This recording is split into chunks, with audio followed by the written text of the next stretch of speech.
Hello, good evening. ASEAN मैंने बोला था, तो आसियान का एक आसियान समिट्स एक हेडिंग बना के इसको लिखना ज़रा कि जो आसियान की समिट्स होती रही, तो पहली आसियान समिट है 1976 फरवरी, बाली, इंडोनेशिया। तो ये मिला के ना बहुत सारी समिट्स हैं। ये देर आर अबाउट 39 समिट हो गई है ना। तो इतनी समिट्स लेने की आवश्यकता नहीं है। आप लोग सिर्फ ये लिख दो कि पहली समिट स्टार्ट हुई 1976 बाली, इंडोनेशिया, then 76, then 77, then 87, 92। इतनी आवश्यकता नहीं है। और उसके बाद सीधे 26 से लेकर 28 अक्टूबर 2021 को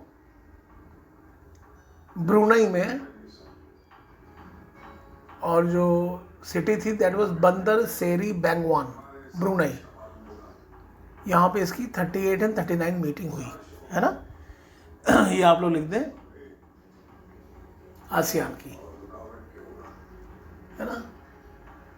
इसके अलावा जैसे मैंने बताया कि आसियान में मैंने थोड़ा सा वो बता दिया था आप लोगों को, फाउंडिंग बता दिया था कि how ASEAN was formed 1961, association of south East Asia,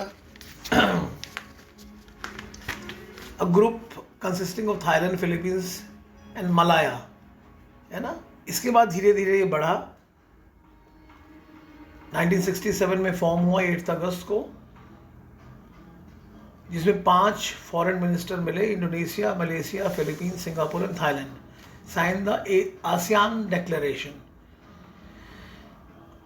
तो आसियान साउथ ईस्ट एशिया की थोड़ी सी हिस्ट्री यही है कि ये भी कोल्ड वॉर से अफेक्टेड था, है ना। और चूंकि कोल्ड वॉर से अफेक्टेड था, तो एक मतलब वो जो अमेरिकन मोनोपोली रही है वो आपको यहाँ भी दिखेगी, साउथ ईस्ट एशिया में भी। यहाँ भी वो कम्युनिज्म आया, जिसके पीछे सोवियत यूनियन था।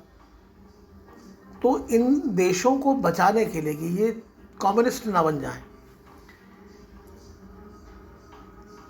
तो इन्होंने एक सीटो बनाया। SEATO is some sort of that NATO, जैसे नॉर्थ अटलांटिक ट्रीटी ऑर्गेनाइजेशन है, वैसे ही यहाँ पे South East Asia Treaty Organisation led by United States, United Kingdom and along with Australia,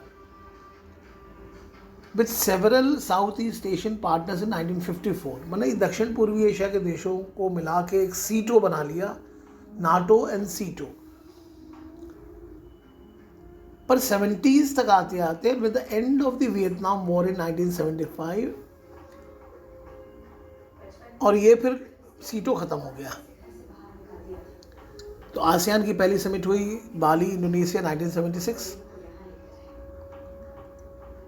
The end of the Cold War allowed ASEAN countries to exercise greater political independence in the region, and in the 1990s, ASEAN emerged as a leading voice on regional trade and security issues.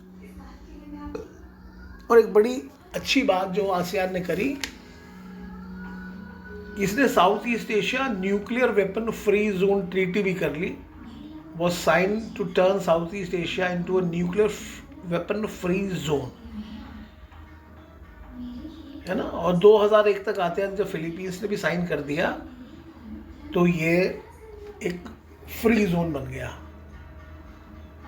जैसे मैंने पहले भी कहा कि ये जो चारों topics है, नाटो, आसियान, नाम एंड सार्क, ऐसे टाइप क्वेश्चंस हैं। ये संगठन है बड़े बड़े, तो संगठन में संगठन का फाउंडेशन कैसे हुआ, फिर कैसे ये एक्सपैंड किया, है ना। एक्सपैंड 5 देश थे, आसियान जो है वो 10 देशों का है।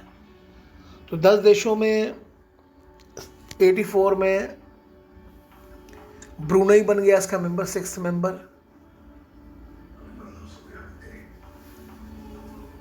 वियतनाम इसका 7th मेंबर बन गया 1995 में, 84 फिर 95। फिर then Laos and Myanmar, formerly Burma, जिसको बर्मा कहते हैं वही म्यांमार है, 97 में इसको ज्वाइन कर लिया। और इन द एंड कंबोडिया में भी मिलिट्री जुंटा वगैरह हुआ, कूप हुआ, मतलब जब मिलिट्री शासन पे आ जाती है बाद में 1999 में, वो भी गवर्नमेंट में आ गया। तो ये सारे देश आ गए, ब्रुनई आ गया, वियतनाम आ गया, लाओस म्यांमार आ गया, और आखिरी में आ गया अपना कंबोडिया। एक डेवलपमेंट और हुआ 2006 में, ASEAN was given observer status at the United Nations general assembly. In response, the organization awarded the status of dialogue partner to the UN, है ना। तो ये इसका एक्सपेंशन हो गया। फिर दिन the ASEAN charter, third heading, मैंने अपने हिसाब से मैं हेडिंग बना रहा हूँ, आसियान चार्टर। फिर ये समिट सारे हो गए। दिसंबर 2008 में जकार्ता में मिले to launch a charter, signed in November 2007 to move closer to an EU-style community. EU-style community. अब देखिए EU स्टाइल का मतलब क्या हुआ, यूरोपियन यूनियन स्टाइल। अब आप समझ गए कि ये जो इस प्रकार के जो क्षेत्रीय संगठन बने जो इकोनॉमिकल पर ज़्यादा स्ट्रेस करते थे। आपने देखा इनका नेचर अलग अलग है। नेटो जहाँ पर, या NATO, what ever the pronunciation is right, वो एक सैनिक संगठन था, है ना, जिसमें अमेरिका ने बनाया। फिर वॉरसो भी एक सैनिक संगठन था। नैम एक पॉलिटिकल ग्रुप बना जो पॉलिटिकल इश्यूज़ को उठाता था, और पॉलिटिकल इश्यूज़ उठाते उठाते वो इकोनॉमिकल इश्यूज़ पे भी बात करता था। पर 61 to 91, जैसे मैंने पढ़ाया हुआ है तुम लोगों को, नैम को थोड़ा मिक्स मत करना, और शायद मैं भी मिक्स नहीं कर रहा हूँ, आप समझ रहे होंगे बातों को, और पूरा सुना करो, है ना, एंड आस्क द क्वेश्चंस, है ना। जैसे आप मेरे ऑडियो को सुन के आपको जो भी ठीक लगे, जैसे आप क्लास में एट द राइट टाइम आप क्वेश्चन पूछ लेते हो, वो एक प्लस पॉइंट है। पर इसमें भी आप पूरा सुन के, मैं 10 मिनट ज़्यादा बोलूँगा भी नहीं। तो यहाँ पे नाटो अलग प्रकार का, नैम अलग प्रकार का। पर इसी समय जब यूरोपियन यूनियन बना तो इसने दुनिया में एक ट्रेंड लाया कि चलो भाई एक इकोनॉमिकल फोरम बना है। यही हुआ वो EU style community. European union अपने कोर्स में नहीं है, पर यूरोप एक हो गया, यूरो मुद्रा आ गई। बस आप इसको जानकारी में, आपके नॉलेज के लिए रहना चाहिए। अब इसी को देखिए 61 में ये आसियान वाली बातें शुरू हो गई, 67 में ये मिल गया, पहला समिट इसका हो गया, है ना। 67 में बने और पहला समिट इसका हुआ 1976 बाली, इंडोनेशिया। प्रेसिडेंट सुहार्तो इसके लीडर थे, है ना। जैसे अभी बंदर सेरी बैंगवान है तो सुल्तान हसन अल बॉलकिया, ये इसके लीडर है। क्लियर। तो इन्होंने अब धीरे धीरे अपने स्वरूप को कैसा बना लिया, इकोनॉमिकल फोरम वाला, कि हम इकोनॉमिकली अपने को जोड़ लें, फ्री ट्रेड कर लें, जिससे कि हमारा ये डेवलपमेंट और बढ़ जाए। और जैसे मैंने आपको कहा कि नैम के भी जब समिट्स आप लिखेंगे, या नाटो तो नहीं, नाटो का तो मिशन ही बड़ा क्लियर कट है। जैसे 11th आसियान समिट जो 2005 कोलालंपुर में हुई, उसमें टॉपिक्स थे spread of bird flu, democracy in Myanmar, crude oil prices. ठीक है। अब आपको समझ में आया कि 2005 में ये बड़े टॉपिक्स रहे होंगे। आज के 16 साल पहले बर्ड फ्लू रहा होगा, डेमोक्रेसी म्यांमार में रहा होगा। 12th एशियन समिट हुई तो दूसरे टॉपिक्स आ गए। तो यहाँ पे हमने जैसे बार बार कहा कि उतना भी हमको गंभीर नहीं जाना है कि एकदम बिल्कुल डीप में आसियान।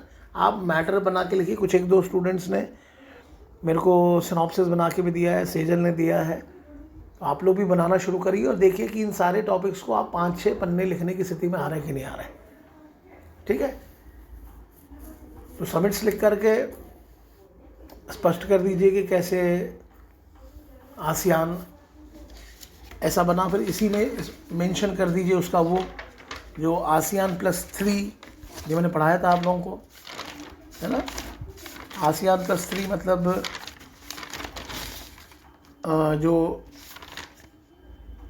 आसियान के देश और China, Japan, south Korea, ASEAN +1 मतलब इंडिया, है ना।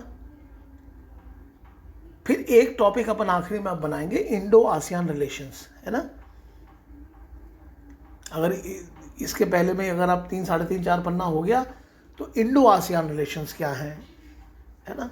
तो इसमें जैसे जो मैटर है कि 1967 में तो बना, तो 67 से 90 तक कोई विशेष संबंध नहीं बने। कोल्ड वॉर था, सीटो वगैरह था, है ना। धीरे धीरे संबंध बनने शुरू हुए, 92 में स्टार्ट हुआ इंडिया आसियान बनना, है ना। 96 में हम फुल डायलॉग पार्टनर इसके बन गए। 2001 में आसियान +1 बन गया और 2002 में इसकी पहली समिट हुई, है ना। 2009 में इंडो आसियान, 2009 में फ्री ट्रेड एग्रीमेंट हो गया। फ्री ट्रेड एग्रीमेंट को हम कहते हैं BAFTA, Bharat ASEAN free trade agreement. और इसी समय इंडियन फॉरेन पॉलिसी में भी एक बात आई थी कि लुक ईस्ट पॉलिसी, है ना। लुक ईस्ट का मतलब होता है कि पूर्व की ओर देखो, मतलब हम अपने संबंध इस एरिया में कैसे आगे आगे बढ़ाएं, है ना।